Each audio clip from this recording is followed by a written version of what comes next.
Hi guys, I'm Garen. I'm JD. And welcome back to Investigating Comic Club. Yeah, today we're going to do now Hickman's House of Powers, X-Men Combined, spoilers, reflections and predictions, part 2.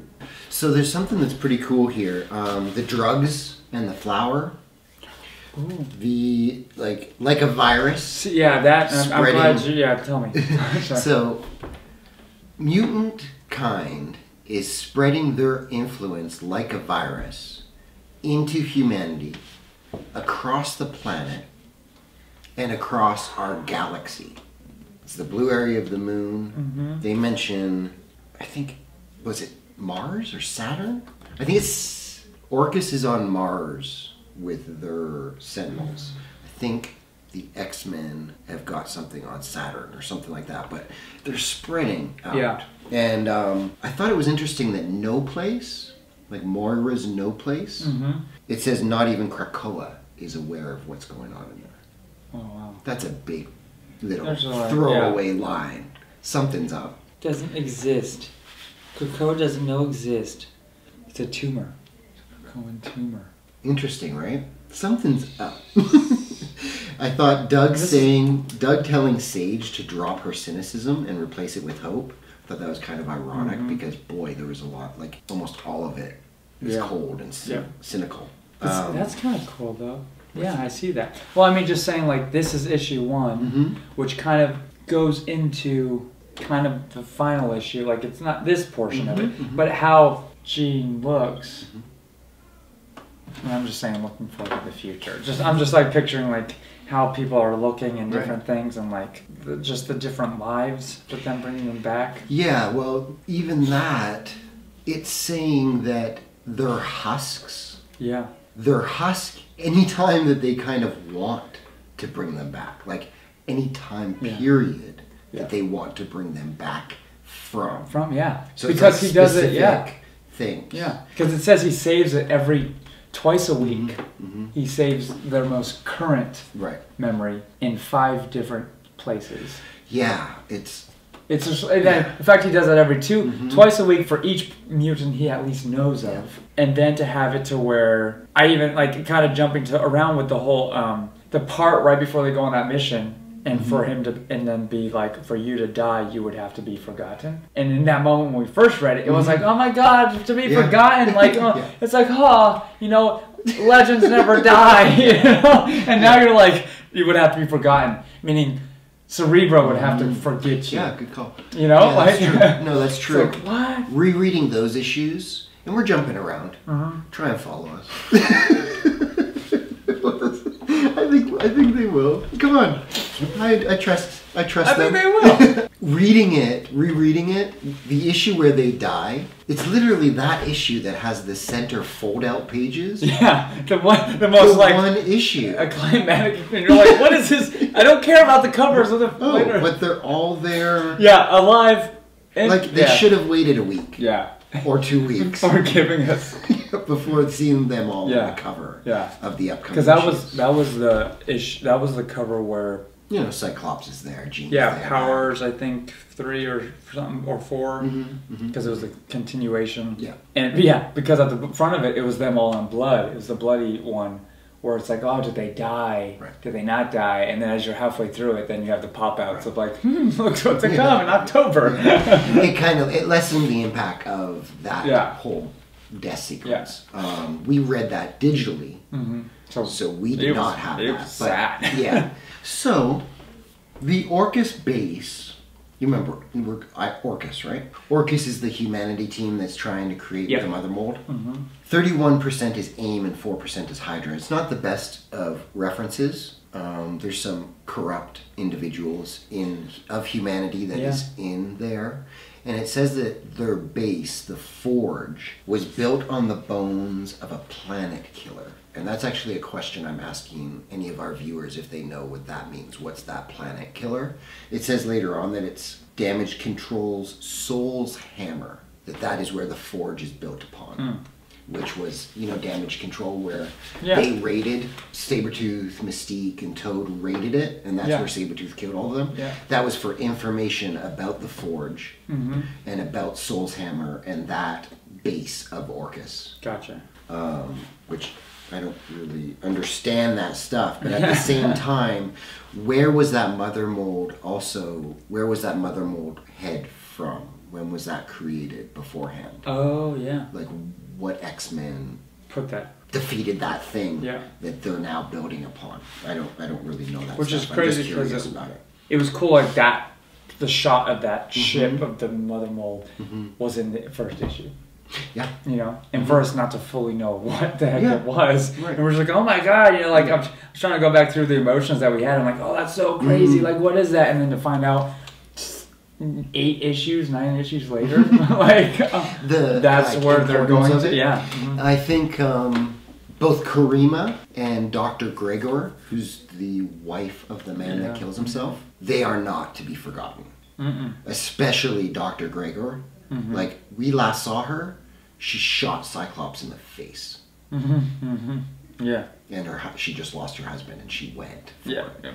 So she is going to be a player moving forward. And I have a feeling both her and the Omega Sentinel will show up when we've forgotten about them. Oh, yeah. I think that's a bit in the future. They'll show up and cause some havoc, for sure.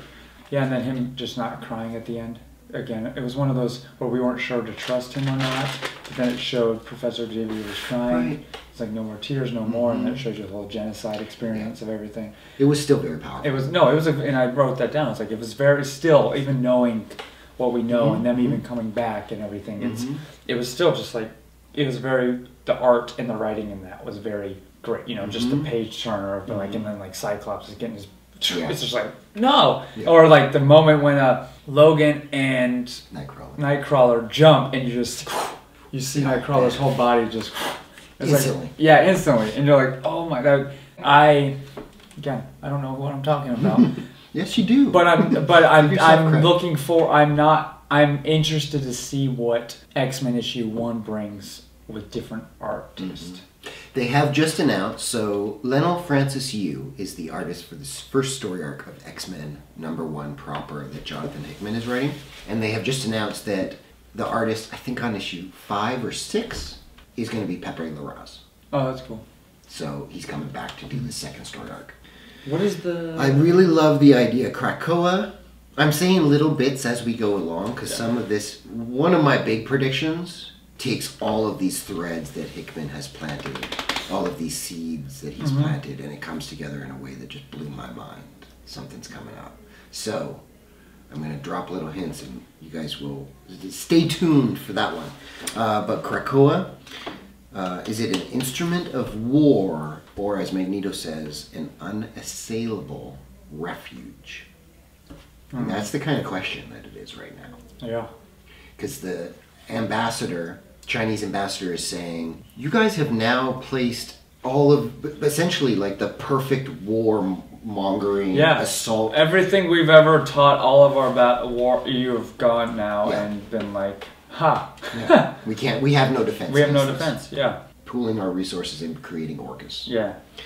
It's tough to argue with.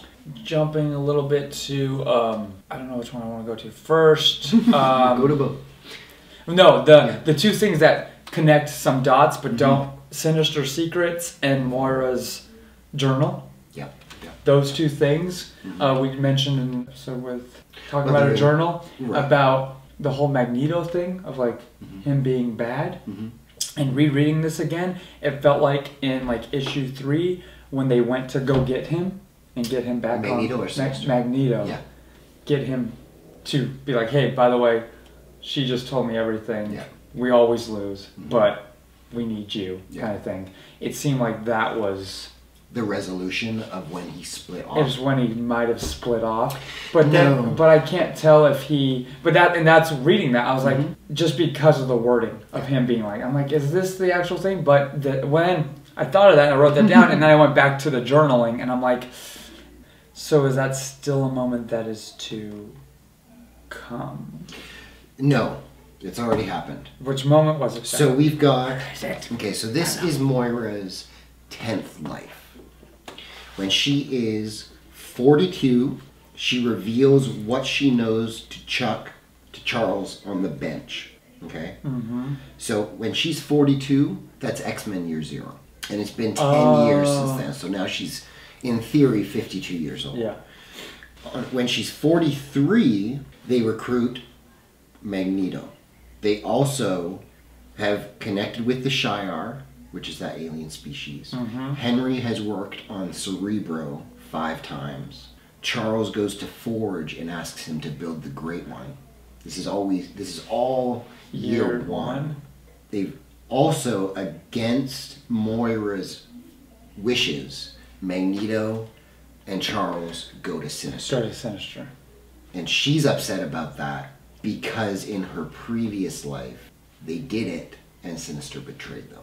In the current timeline, Sinister has not betrayed them. But she knows it's possible. She knows it is possible.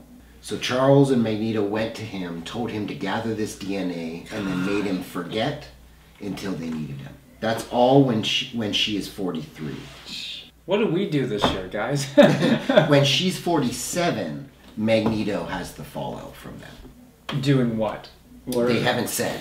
Oh, just in that timeline? Okay. But she's 47 when that happens. Makes 52. Gotcha. Okay. Yeah, so she's 43 when she does all that stuff. Mm-hmm. When she's 47, they have the fallout with Magneto. That makes sense. When she's 49... You're 10. Okay, cool. She fakes her death. In issue 50, when she's 50, there's the Genosian genocide. And 2 years later, at age 52, is House of X. So they've gone to Magneto. They've reconciled with Magneto. They go to Emma. That makes sense. They've said, all of you come to us. All this stuff. Huh. Yeah. No, that makes sense. That's amazing. It's fudgy, So yeah, that is the current 10th year of Moira X. And it changes quite a bit of the past. Before this, I think we even mentioned maybe being like, it's gotta be hard to be Xavier, hearing people's thoughts. Imagine being Moira. like knowing the truth, knowing how things plan out, knowing and she let him read her mind once. Yeah. And then said, I'm gonna beat this stuff out of you. Yeah. And she even says it to his face. She does. She's like, I'm beating the hope out of you. Yeah. Also, Charles is walking. Yep. A year later, when they recruit Magneto, he's in a wheelchair. Just in a regular wheelchair. But they recruit Magneto. Then he shows up in his hover chair, and Magneto and Xavier go to Sinister and recruit Sinister. The hover chair is easily... Magneto made it for him. Yeah. The hover chair is very similar to things that came way later in the X-Men timeline. Gotcha. So people were talking about, like, wait, why does he have the hover chair? What's going on? Something happened between when Moira tells him on the bench to when they recruit Magneto that put Charles in a wheelchair. Huh. And then I would say Magneto probably made this chair, and then they went and recruited Sinister. So we don't know what, maybe... Because he's walking now, though, right? He's walking now again. But it What's does under the helmet? So they say they create the husk. Yeah. And they don't know what will happen when they put somebody else's consciousness into that husk. Like if they created a husk of Garen and they put my consciousness in it. Oh. They don't know what would happen. But Charles has done it twice.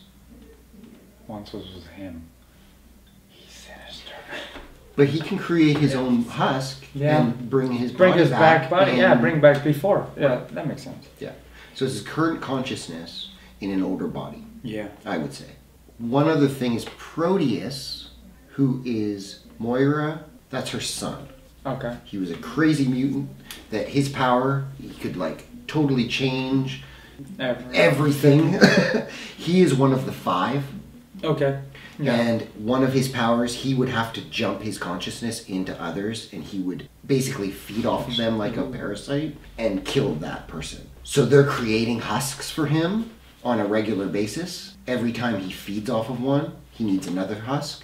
And every husk they're using, its DNA foundation is Charles. Oh, wow. Yeah. That doesn't sit well with me either. Yeah. But that was another thing that I got upon reading it. Oh, wow. Pretty wild. What? Maybe we stop this one there. I think we do. Come back later. I hope to have the next episode up very shortly. Part 3. To be continued.